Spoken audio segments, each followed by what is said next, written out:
श्री वेंकैया नायडू गारू को अपनी बधाई देता हूँ. Congratulate him on his victory and wish him all the best in his new office of Vice President of all the sections of India.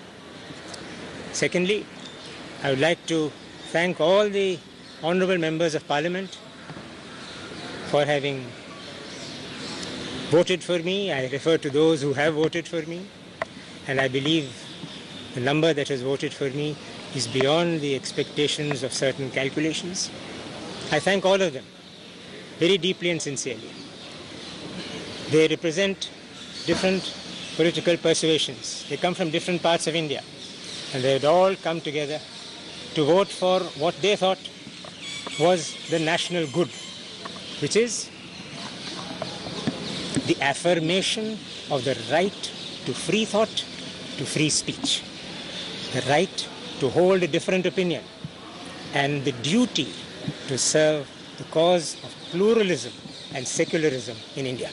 I thank all of them. I also thank the political parties and the leaders who endorsed the inclination and the indications of the members of Parliament for having nominated and supported.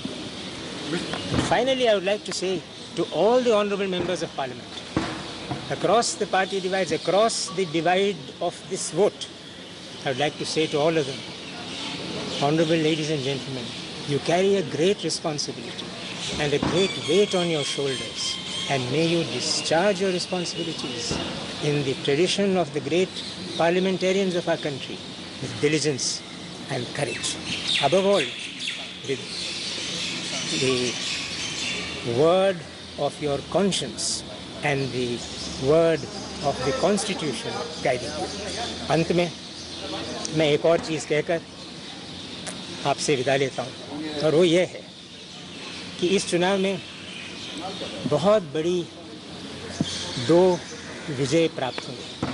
सबसे पहली स्पष्ट विजय वेंकैया नायडू गारू की, जिनको बहुमत मिला है और जो अब हमारे अगले उपराष्ट्रपति बनेंगे. और दूसरी विजय हमारे देश की उस जागरूकता को, हमारी उस देश की उत्सुकता, जिस उत्सुकता और जागरूकता से हमारे देश की स्वायत्त सोच, स्वतंत्र वाणी सुरक्षित रहती है. ये है एबीपी न्यूज़, आपको रखे आगे.